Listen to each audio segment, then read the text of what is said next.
na wɔkyerɛ ne twa ne ti and then Akwasidae na Regional Security Council Mayor Owura Ofori Ajiman any di omo nim ene omo aba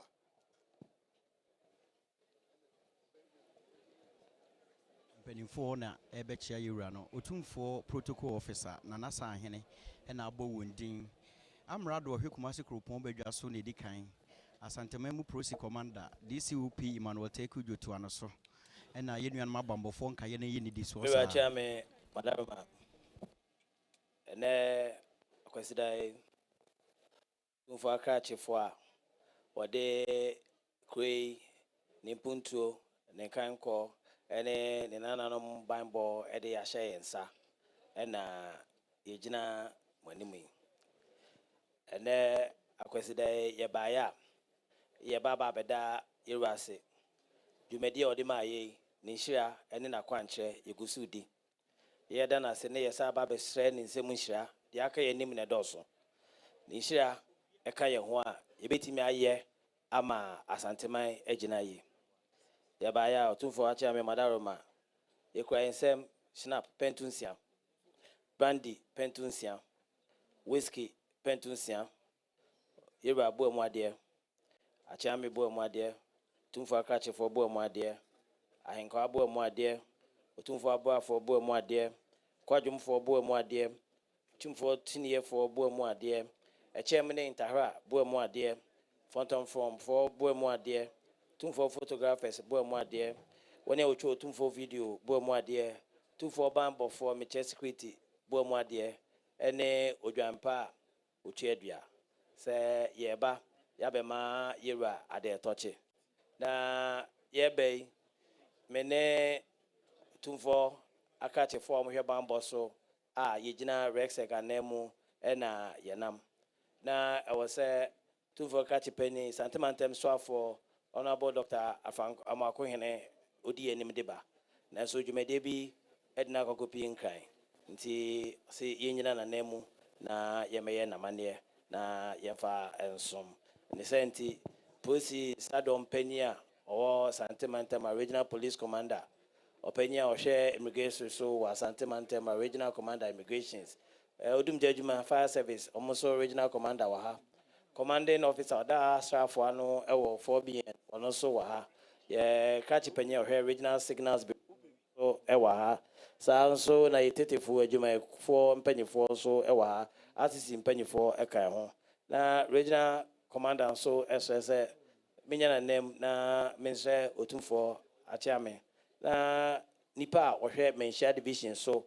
mano posi adwuma ni mu yera hamon so onya kwanya na dwumadi a waba hyase o menshia division wonfa no enche otumfo na onje ne nsem hia na ono so dwumadi a obedi enye sompa na fan monyam hye emre asanteman tufu achame na yeba ya yema yera ne asanteman adetochi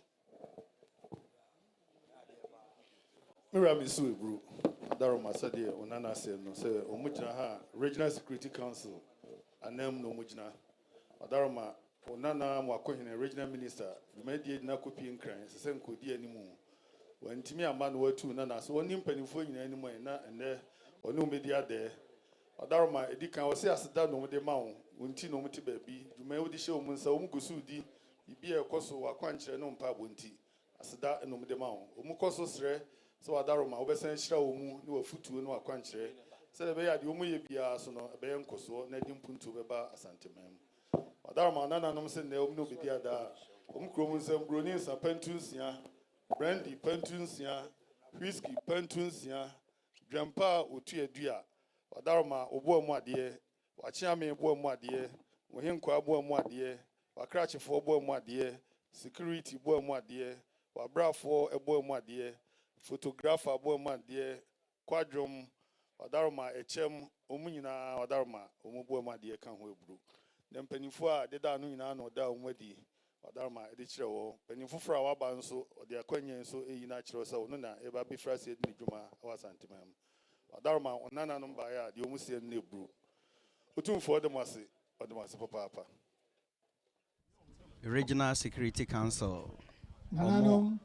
Moment Mayor, one in a pamphlet, young Prince, one man, young Prince Mayor, one in a pamphlet. Amrado Kumasi Kropon Bedwa so anum asemo no. Ena otumfo achiame de ato nanimu no. Enti KMA Mayor Kenzuba ono na ekochia yewura kotokohene. One otum ochia ono na echia yewura otumfo no. Amrado Kumasi Kropon Bedwa so wawie Asante Mantemu Prose Commander DCOP Emmanuel Tekuju. Enene ne nan ena IGP Bona Baso. Efa Juma wo diwa Asante Mantemu a yetumi ache akromfo aweremfo nipa bebrudu. Nti ono so na wochia abambofo nkaye ni nyina eka ho immigration penifo fire service penny ena ono so diswo no penny a wohwe asrafo dwumadi so ewo impotemo ha ono so na ekono otwa kotoko hene sa pruse frise yewura de wo yesa hene kotoko hene kosa a Ghana man kosa da nti na ese otwa no pruse ti hu so otwa kotoko hene pruse a se bebru na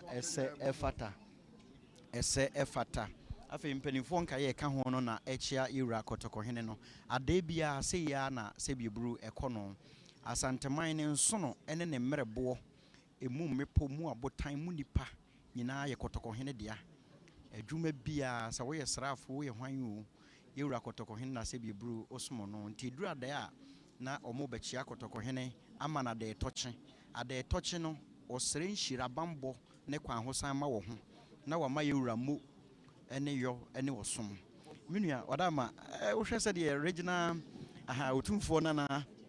enso na akochia na owura amankwa